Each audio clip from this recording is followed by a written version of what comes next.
Hi there, and welcome to Fuzzy on the Details. My name is Fuzzy, and if you're interested in the Marvel Multiverse Role-Playing Game, you've come to the right place. Today, we're going to be reviewing the new X-Men expansion for the game. Now, this book is so chock full of good stuff, it's going to be impossible to cover in just one video, so here's how we're going to break things down. Today, we're going to cover the following. We're going to start with a comparison between all the formats of the book, the hardcover, Demiplane, Roll20, and Kindle, so you can make an informed decision on which one to buy. And believe me, this is important. There are significant differences between formats, more so with this release than any other. Next, we're going to do a chapter-by-chapter high-level review of the entire book, and wrap up with my overall impressions and recommendation. A deeper dive into the crunchier sections of the book will definitely follow. As always, I am driven by what you guys want to see, so please leave your suggestions in the comments, and I will tally them up and tackle them in that order. Before we get to the format review, I do want to acknowledge that the good folks at Marvel gave me a review copy of this book. Now, there seems to be a lot of controversy about reviews in TTRPG land right now, so I want to be as upfront and honest with everyone as possible. This is not a sponsored review. I am not receiving any compensation for this video, nor was the review copy of the book given to me with any expectation that I even review it, or any constraints or directions at all if I did. Period. If you're a longtime viewer, you know that I absolutely love this game. Heck, it was the game that inspired me to figure out the whole YouTube thing. But that has never stopped me from offering constructive criticism when it's necessary. So I'm not going to record this video any differently than I have any other video, because I really only know how to make a video one way, and that's honestly. So let's get into the details. Let's start with the hardcover. The physical book itself is gorgeous, the cover art especially. The colors are incredibly vibrant, and looking at them side by side, the art feels a little less busy than the core rulebook. You've got 6 characters on the cover of the X-Men expansion versus 14 on the CRB. It makes a difference, right? I mean, I had zero problems with the art on the CRB's cover, but I just think this cover is next level. So I've got to shout out the cover artists Francesco Manna and Jesus Abertoff. Francesco was on pencils. I've got a link in the description where you can see all the work he's done for Marvel. Check it out.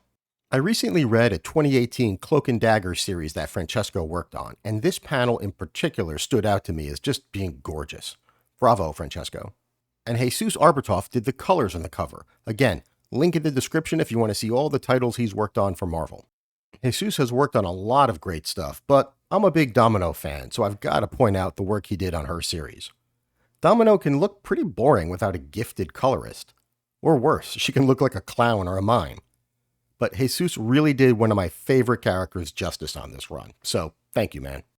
The interior art is equally outstanding, and it really pops on these high-quality pages.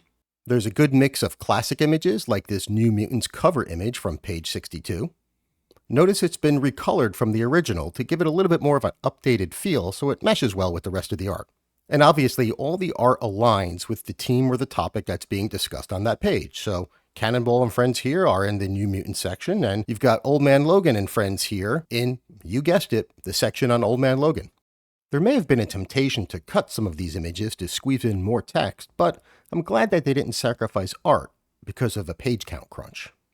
Speaking of which, the page count for the X-Men expansion is 256 pages. That's the same page count for Cataclysm of Kang, but take a look at this side-by-side comparison. The X-Men expansion is significantly thicker even though the page count's the same. If I compare the paper quality, you can actually feel the difference. And a reminder, the list price for these two books is the same. So Marvel upped the quality, but kept the price the same. In today's world, that's borderline shocking. There is obvious pride that went into this product, and I think that's part of the reason it looks so great. Exploring the book in Demiplane is really easy. You can either select a chapter from the table of contents or through the left-hand navigation panel, which you can get rid of if you want to crank up the zoom, and you can easily restore it. Throughout the book, you'll get links that you can either hover over or click on, making this especially handy as a reference. And this will work even if the term you hover over is defined in another book, like the core rulebook, for example. So it doesn't matter if I hover over Cerebro or Skrull. That's not something you can do in any other format of this book.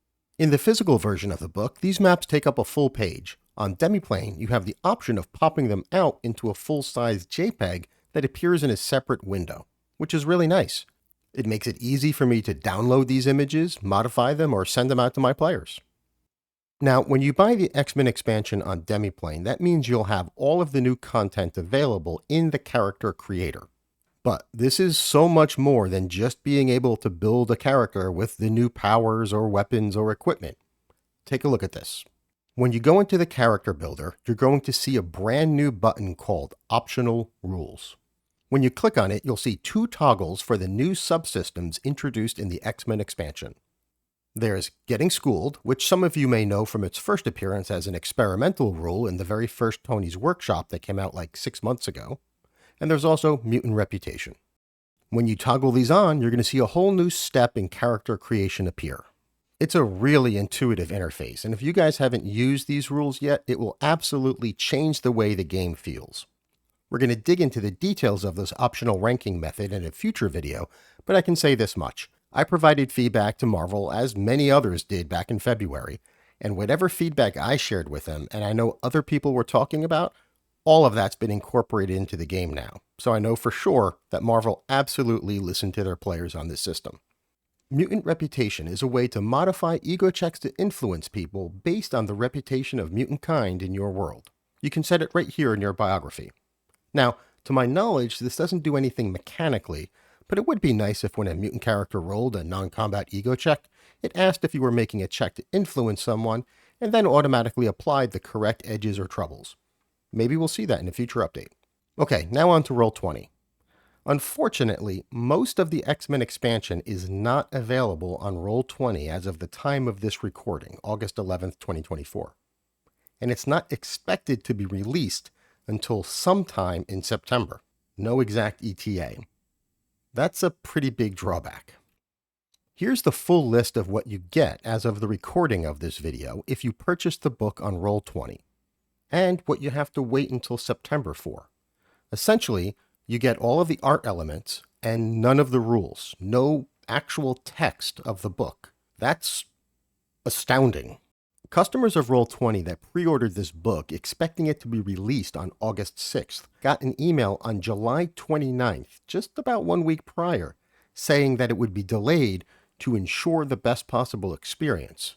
But no exact date in September was given, so this could be a 55-day delay with only 1 week's notice. I don't understand how you can be potentially that late and only know about it 1 week before the release date. Really big disappointment. Okay, on to Kindle. This is going to be a quickie. The Kindle version is not currently available on Amazon as of the time of this recording, but I did reach out to Marvel and they confirmed that it should be at some point, though we don't have an exact ETA. The Kindle format is available for the other hardcover, so it appears as though there's just a delay there. And who knows, by the time this video comes out, maybe it'll be available. I don't have a Kindle myself, but I've heard from several people that the core rulebook experience on the Kindle is not great. It's not searchable, and it's just not as good a reading experience as Demiplane. If you are a Kindle user, let me know in the comments if there are benefits that I'm not aware of. Here's the comparison with some of the pros and cons. Note that while the hardcover list price is $49.99, you can get it for about $34 right now at Amazon or Walmart. Or, even better, you can buy it at your friendly local gaming store and support them. Alright, let's get into the content. To me, the second sentence of the book is the best. This is the first in a long line of expansions for the game planned to be released over many years to come. Music to my ears. The rest of the introduction has the standard fare you typically get in intros, but there's some unique advice in here as well. I've provided one snippet here, but there's another suggestion I really like to mix things up a bit and maybe use the book to create some unusual matchups, like having the Avengers fight the Brotherhood, or have X-Force go up against Mr. Negative and his gang. Really great food for thought, and something I hadn't considered before. Chapter 2 focuses on mutants and their history. One thing I've heard from a lot of people who've read this book is that some of them found this section incredibly helpful, because maybe they stopped reading comics in the 90s or the early 2000s, and this section gives them the long and crazy history of the mutants that they missed. Conversely, some people who are really up on their X-Men lore didn't find it as valuable. Here's my perspective. I consider myself to be pretty well read on the X-Men, and there was still a nugget or two in there that I didn't know. For example, the fact that Cable actually helped Charles Xavier build his school using tech from the future. I looked it up and there it was, Cable, issue number 45, 1997. I just didn't collect that particular comic, so I missed that retcon. Oh, and just as an aside, if you're looking at that list of Orcus members down there and thinking to yourself, man, I wish there were profiles for all of those characters, Perry Lee Rummel has you covered. He's got them all. I'm going to put a link to all of his builds in the description. Man, this slide could take an hour, so I'm going to try and get through it quickly, especially since I already reviewed the X-Force section in detail back in June when it was part of Marvel's free RPG Day offering. I'll put a link to that in the description, and if you want a really detailed breakdown, you can go check that out. At a high level, for all of the teams you see listed here, you get a standard set of sections. Team history, locations, opponents, playing the team, joining the team, and adventure hooks. Now, this is another section where some people might find it more or less valuable depending on how much they know about Marvel, or about one particular team. But even if you are really knowledgeable about one of these teams, maybe your players aren't, and this is information you can easily pass on to them to ensure they're up to speed. And of course, lots of pretty maps in this section, and that's always good.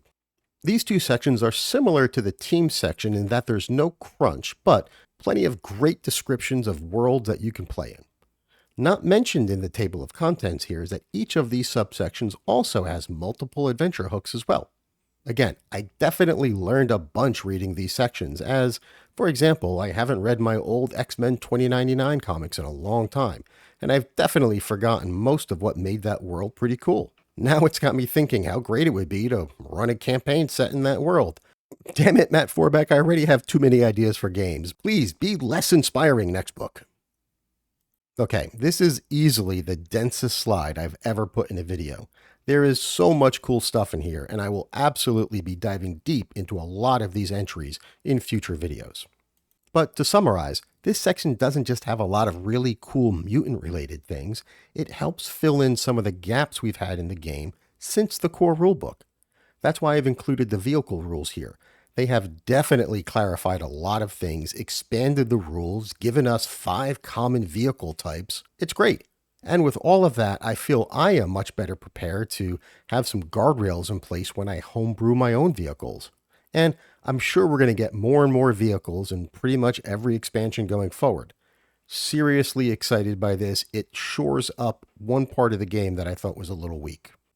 Same thing with the new conditions. A lot of folks have already homebrewed the poison condition in their own game, but we've got official rules now. Mental duels are a completely new and absolutely iconic mechanic that I cannot wait to test out.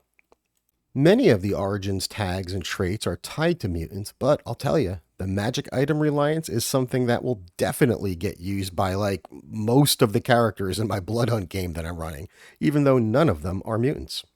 And I can't even get started on powers. Healing was one power set that I really, really wanted in the game. Very happy to see that here. And I love the new luck power set. Remember when I said I was a big Domino fan? I cannot wait to take her profile out for a spin. We're going to break all of these down in future videos, maybe even have a panel discussion on them. If you have specific things you'd like me to get into, please let me know in the comments. And speaking of Domino's profile, let's get into characters.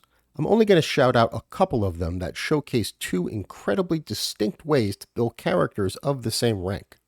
Let's look at Cassandra Nova here. She's got 999 in Vigilance, Ego, and Logic. That's just brutal. And all of her powers, except one narrative power, are telepathy or telekinesis. So she's got a great thematic bonus there. She's just a pure psychic powerhouse. Meanwhile, Cable stats are so evenly arrayed. He's got no 1s, 2s, or 3s, no 7, 8s, or 9s, just a equal distribution of 4s, 5s, and 6s. Even his health and focus are the same. And he's got accuracy, brilliance, mighty, sturdy, uncanny, all over the place, but all of them only at a 1 or 2. And his power sets are even more varied than Nova's. Each one of these characters feels like a completely unique and different way to approach character building, and I love that diversity. I'll end with this reminder. The core rulebook encourages folks to make changes to profiles if they want. These published builds are great. Shout out to Marty Forbeck for such a great job on this chapter. But if you think Shatterstar should be 4 in your campaign or Sentinel should be a 3, go nuts. Okay, my final thoughts. This is the best book in the game, and it's following on the heels of the Deadpool adventure, which I thought was the best adventure in the game. That is a hell of a 1-2 punch. And that's not saying that any of the books that came before were bad or anything. I just think we're seeing incremental improvements in pretty much every aspect of the game, some in areas that I didn't even really think needed improvement. One last thing, I wanted to end this with a big fat thank you to all of you because since my last video, we hit 1,000 subscribers. I cannot express how grateful I am for all of the warmth and graciousness of this community and for all of your support. You guys rock, and I am so thankful for all of you who have recommended the channel to a friend, or left a comment just to feed the algorithm monster, or offered suggestions and feedback. You guys are the real heroes here. Thank you so much, and we'll catch you next week. Have a great day.